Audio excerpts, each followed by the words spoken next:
When it comes to Mizzou's messed up power structure in the athletic department and university, really there's only one man who can change that structure, and it's Eli Drinkwitz. So let's talk about that and more coming up right now on Locked On Mizzou.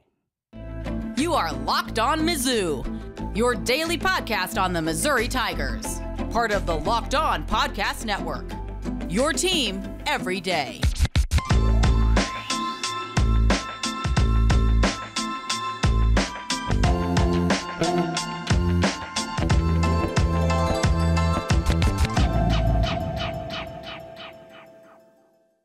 Hey, all you true sons and daughters, I'm John Miller, your Mizzou mafioso and the central scrutinizer of Missouri Tigers football and basketball. And coming up on the program, former Tiger, current Providence coach Kim English, not a fan of analytics after the Friars were left out of the field. I also want to show you all my bracket for March Madness here.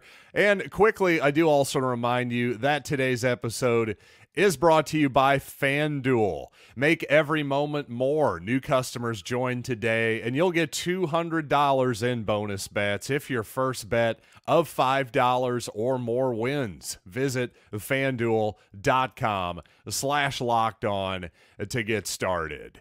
And let's start today's program with congratulations out to our former athletic director, Desiree Reed-Francois, named one of 4 FBS athletic directors of the year by the National Association of Collegiate Athletic Directors. So it's not just the movie people who like to pat themselves on the back. Even athletic directors like to have their own awards as well. But in all seriousness, for her to be one of the 4 athletic directors of the year, obviously an indication that 2023 went pretty well in the Missouri athletic department. Missouri wins its first NCAA game on the men's basketball side in over a decade, a big-time breakout season for Eli Drinkwitz and his program. So to me, when Desiree Reed-Francois chose to leave the SEC for the Pac-12, a program that is going to be in the Big 12, Arizona, of course, one that is, well, in kind of semi-financial ruin at the moment, that's clearly an unforced error on Missouri's part. I'm not saying Desiree Reed-Francois herself had no part in her own departure, but it seems pretty obvious to me that the entire structure of the Missouri athletic department, especially in regards to the board of curators and the power it wields over every decision-making process, it would seem, in the athletic department, that's a real problem. And the reason what triggered this thought this morning is Gabe DeArmond over at Power Mizzou in his mailbag this morning had a really great outline, just take to me on the entire situation. And according to everything that Gabe has found out, all the sources he's talked to, bottom line, the problem with the Desiree Reed-Francois situation, her conflict with the board of curators, the athletic department, quote, too many cooks in the kitchen.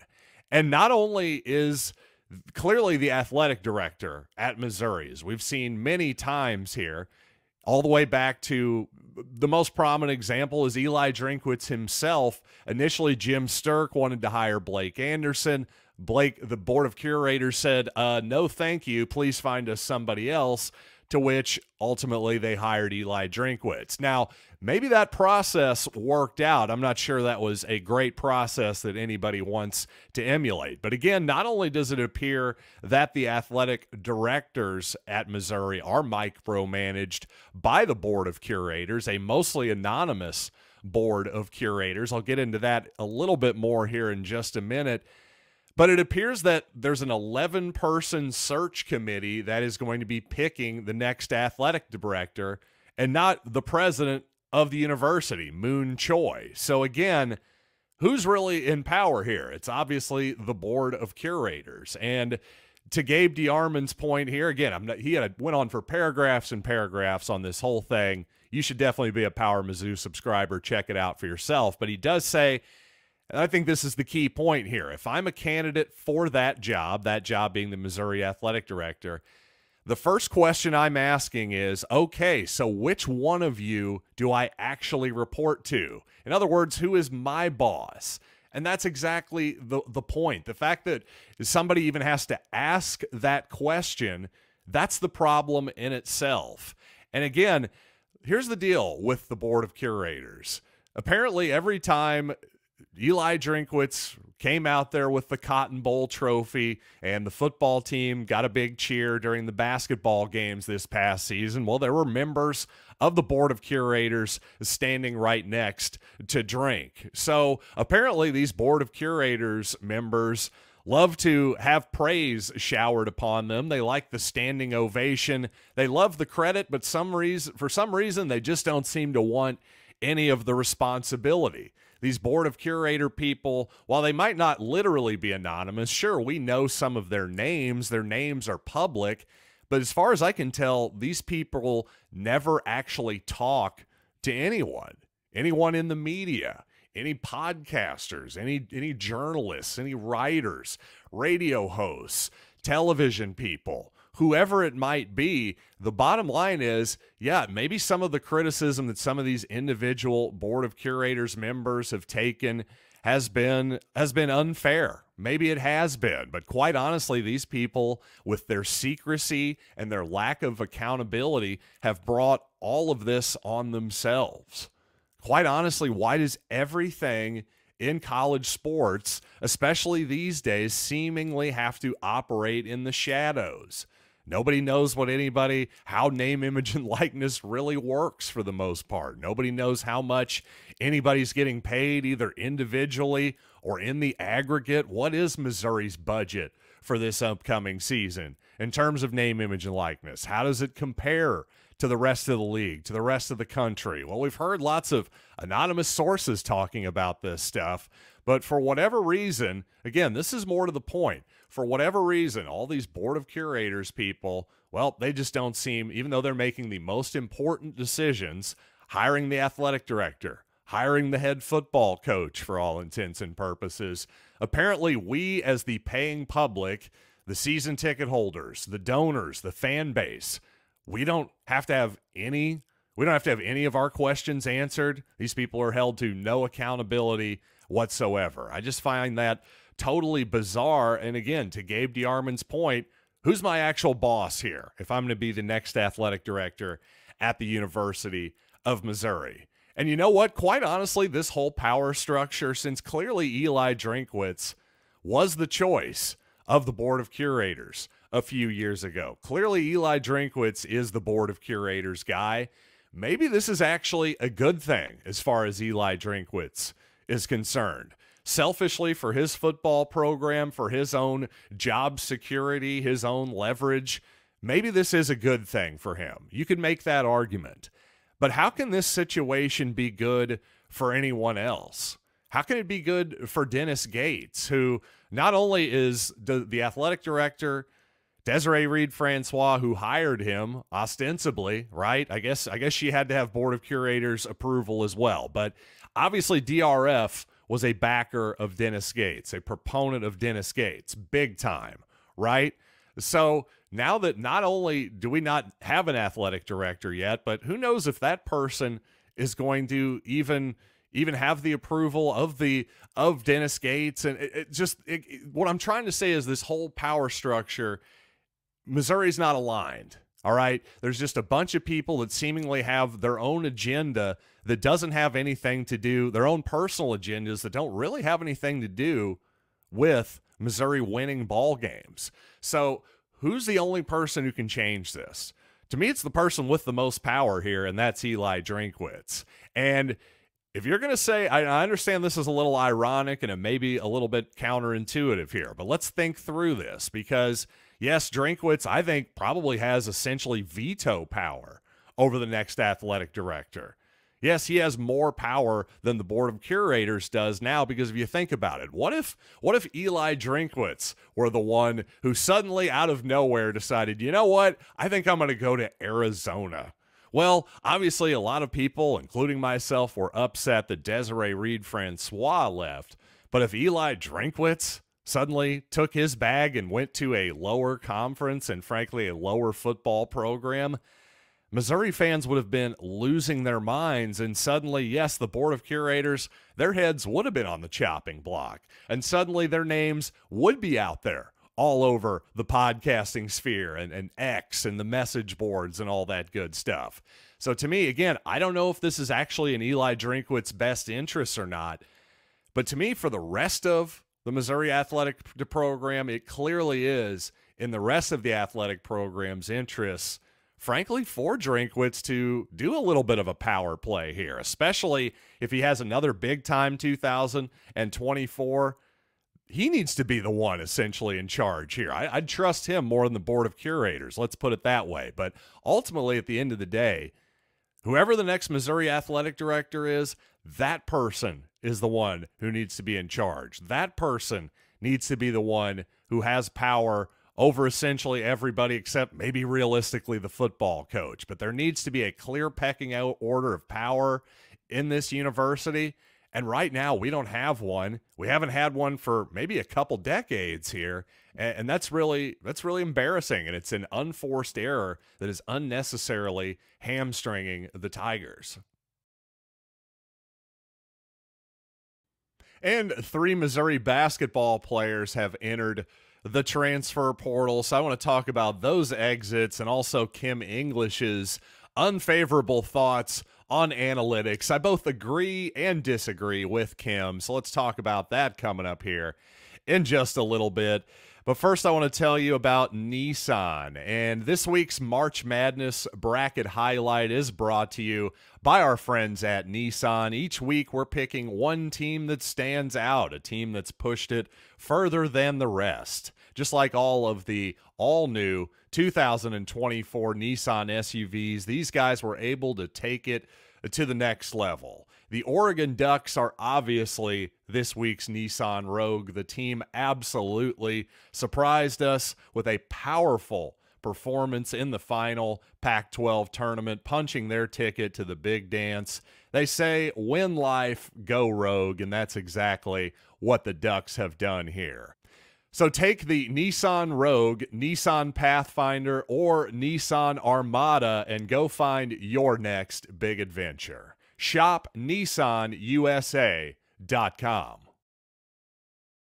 Honestly, why are all of you, many of you I should say, still overpaying for cable and satellite when you can get just about every sport you can possibly imagine with Fire TV? Forget about the cable guy waiting around for him, because Fire TV is your destination for sports, from live games to highlights to in-depth analysis, whether it's opening day for baseball or the March Madness tournament. You're going to want to have a Fire TV. Fire TV recently created Fire TV channels to deliver a constant supply of the latest videos from your favorite sports, all for free, and that includes all of us at Locked On and most of the big-time pro and college leagues as well. Fire TV channels lets you dive in on all of the highlights, analysis, and more to keep up with the NBA, MLB, of course, March Madness, and so much more, not to mention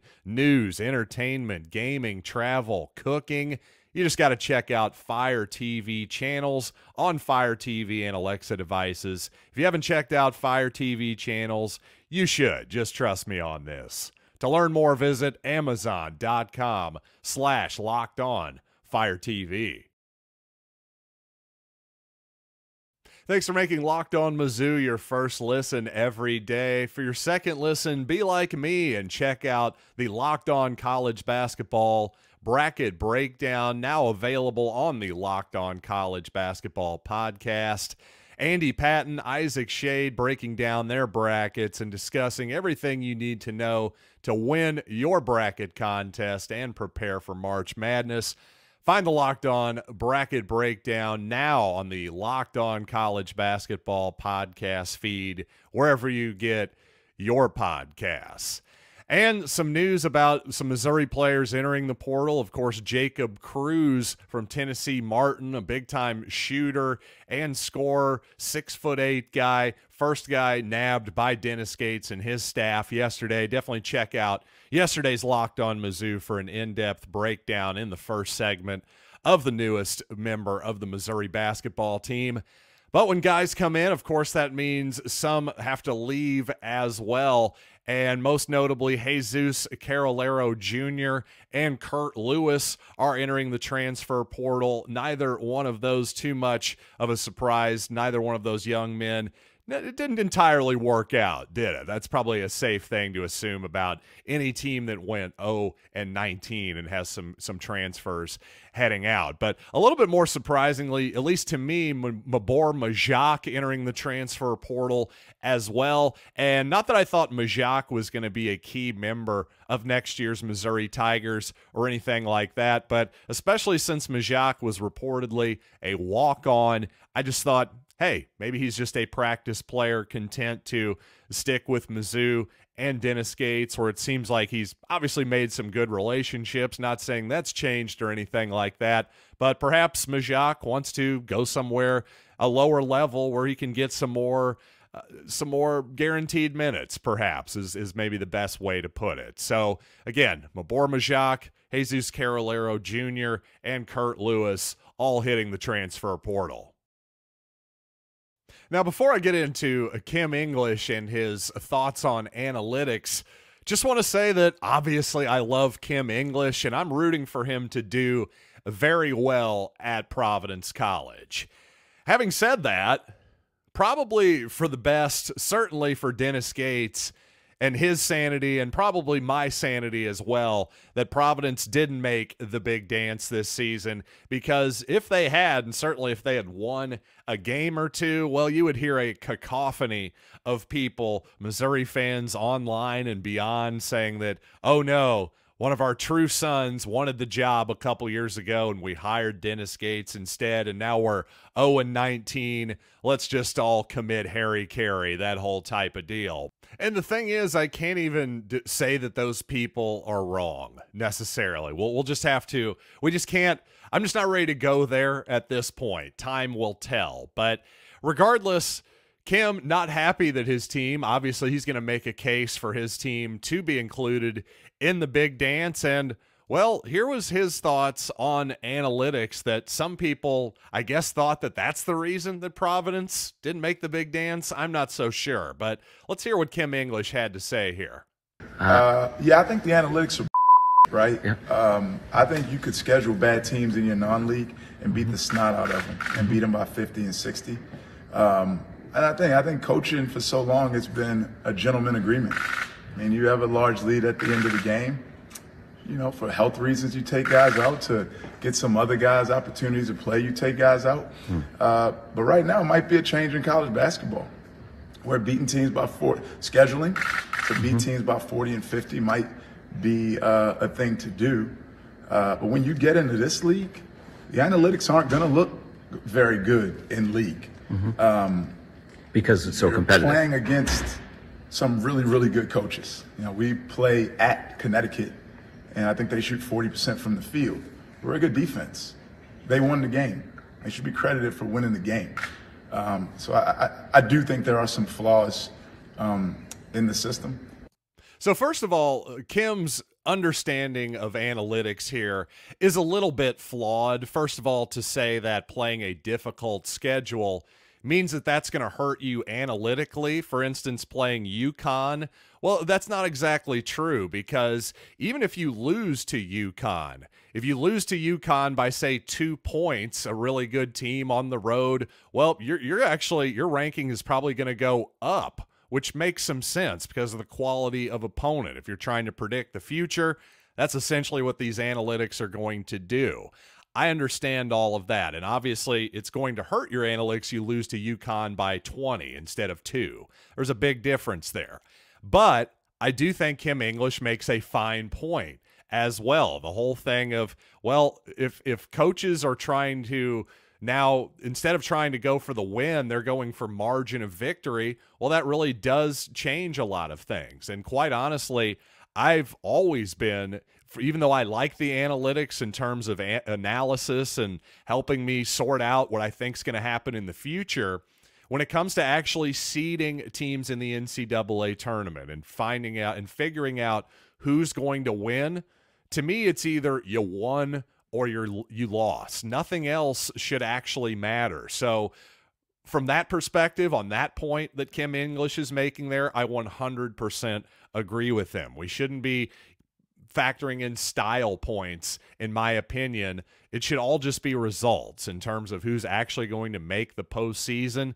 The rest of it, yeah, there's a lot of noise then, a lot of analysis that you can make. And again, margin of victory, strength of schedule, it's all important, and it all is predictive for the most part. But to actually use that to go beyond just the results in terms of who you're putting in the field, I think that does go too far. So I do agree with Kim English there for certain.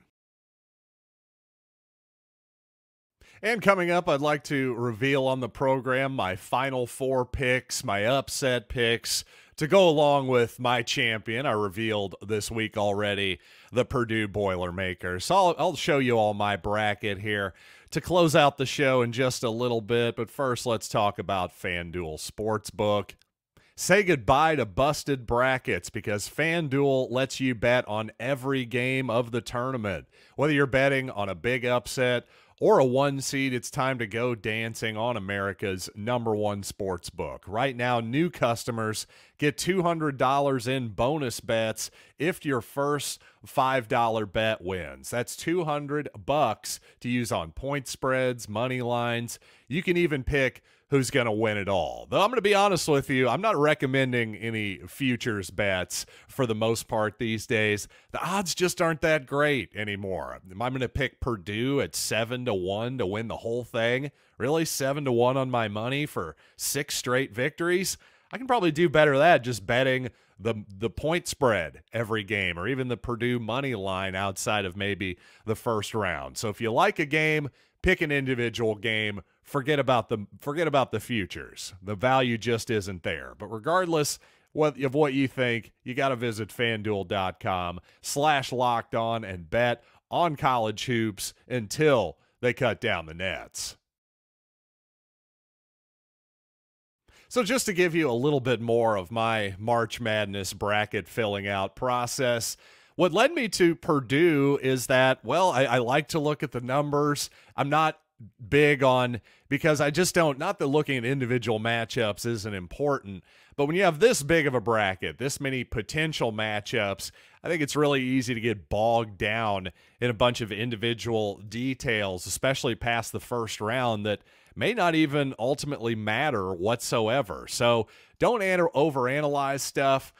Go with something that's likely to happen, like perhaps Purdue winning the title, but maybe zag just a tiny bit. So that's how I got to Purdue ultimately. I think a lot of people are off the Boilermakers because they famously lost to a 16 seed in the first round last year. But you know what? Let's pull up my bracket here really quick. Okay, so let's start with the West region here on the left side of your screen. And for some reason, I just don't trust any of the teams in this region. North Carolina, the ACC left me a little bit cold. Arizona, I've gone back and forth on them a lot. The numbers say they're elite, but I haven't always loved their results against some of the best competition. And Alabama, that defense, I just can't go there either. So ultimately, I ended up settling on Arizona to come out of there, making it to Glendale, their home state, in the Final Four. I can't say I feel great about it, though. That's probably my least confident of the regions, I would say. And moving on to the South, on the right side of your screen currently, you know, initially I felt like North Carolina State's journey would end in the first round here. Great story, but wouldn't they be emotionally and physically spent after a 5-day run? But I was reminded that there is one other team that's won 5 games in 5 days, and it was Kemba Walker's UConn Huskies, who then went on to win the whole freaking tournament. So I've actually got North Carolina State losing in the Elite Eight to Houston, knocking off Kentucky in round 2. And I've also got the Boise, Colorado winner advancing to the Sweet 16 as well. Yes, the Slash team. Isn't that exciting? But when it comes to the Midwest, obviously I've got Purdue coming out. And I think it sets up pretty well for the Boilermakers, this bracket. I really do. And I can totally see myself regretting the Boilermakers. But again, I do want to realistically fade UConn and Houston.